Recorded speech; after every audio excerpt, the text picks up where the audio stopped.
So, welcome back to Improving Education. And one of the things or the thing I want to talk about in this video is how do you assess your students grade wise? And how can you use that to be more functional, more useful, allow for student choice, and also position your students to be in charge of their education? So, this is just a thing I used to do, and the reason I stopped doing it really had nothing to do with the fact it wasn't working, and it had everything to do with the fact I had administrators tell me to stop doing it in spite of the data that I could provide of that it was working. So what I did was I was just looking for a different way to assess my students. I was looking for a different way to engage them in their own learning process. And I created a process where the students and I would have approximately a 20 to 30 minute lesson. We run a 90-minute block schedule, and we'd be in there for 90 minutes at a time. So we'd have 30 minutes of a lesson, and then we'd have 60 minutes of other activities of some sort. One of those other activities is what you're looking at in front of you. So I decided, well, some of the students maybe want to do something a little bit different of a process than just your traditional standards. And one of the places this was kind of came out of is that some students didn't need to do all of the homework assignments in order to be able to get an A on the exam for all sorts of different reasons. So it was about meeting the students and getting them what they wanted and what they needed, right? So I set up a point system where every unit was broken up into sections, and students had to get so many points per section. The typical number was 60.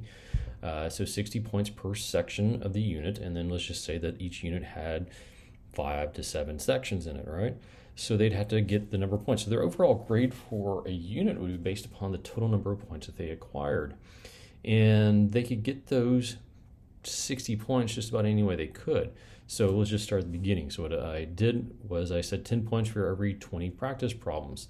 And those were graded for completeness. Now the reason why that was graded for completeness was because those were the problems in the text. This was a math classroom, of course.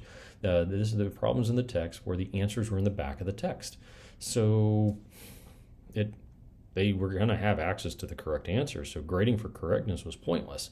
But grading for completeness, meaning they showed all of their work, not just the answer. Number one, the answer is 2. Number 3, the answer, on down the line.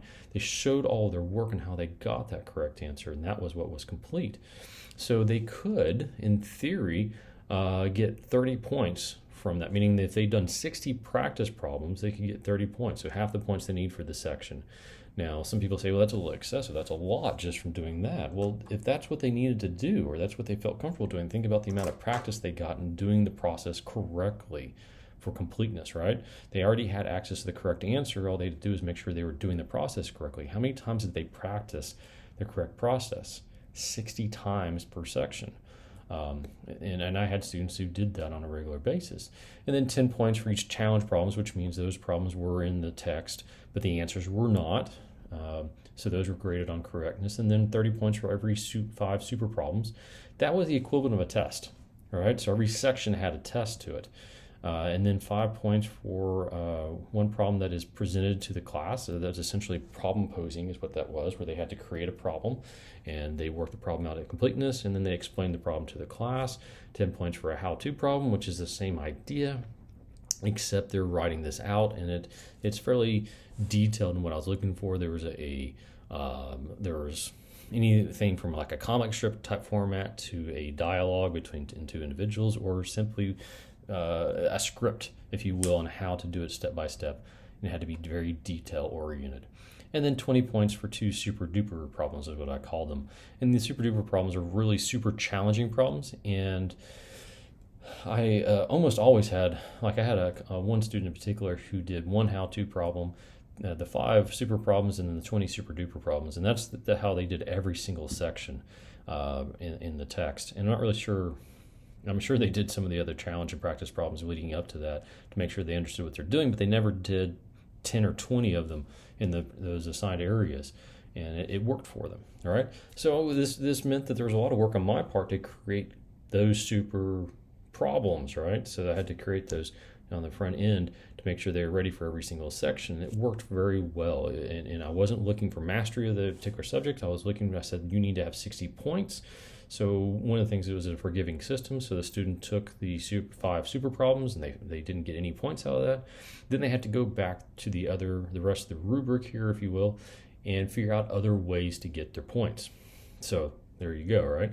There's this idea of more practice, more remediation is built into the process. And then there was these guidelines set up that I had for if you need additional help. Where do you go? Your notes, you go to the textbook, you go to the website, you go to online videos, you come to me, and then you go to a classmate. Notice where classmates are in this discussion, right? So there's that other rule of 3 before me, or whatever, some people say that. Have you asked a classmate? Before you go ask the teacher. It's like, no, I'm in front of your classmates. I really do know more about this material than your classmates, so I should be your expert. I should be the person you go to before you go to a classmate. But those are kind of the hierarchy.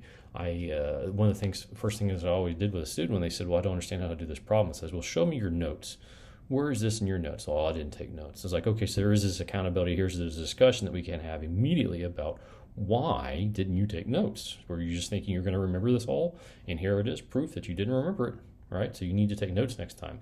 Show me where this is in your textbook. Oh, I don't know where it is in the textbook. So we open up and I show them how to use a textbook. Website, well, I don't know what to search for. Okay, so this is how you search for it. So there are all these discussions that can occur with the 4 beforehand, before they reach me, so that I can start to equip them with being self-sufficient with this, right? And if they just go to a classmate first, the classmate is more likely just to kind of give them the information that they want as opposed to giving them the information they need. And then if they fell behind, I had processes in place to make sure they got back on track and went from there. I found this worked extremely well. I had extraordinarily low failure rates with this process. And the other side of this is with standardized exams, my scores were really phenomenally good with this process. And none of it was data tracking. I never went through this process with the students of saying, these are the objectives you must meet. I was like, no, these are the things you need to know how to do. These are the things you need to know how to do, and we will go through that. So it was a very non-traditional classroom. So just keep in mind that when you start to assess your students, there are lots of other ways that you can go through and assess your students that don't require traditional pathways, and they can be extremely useful and extremely successful if done properly. So just keep those things in mind as you go through your education of small children. All right, take care.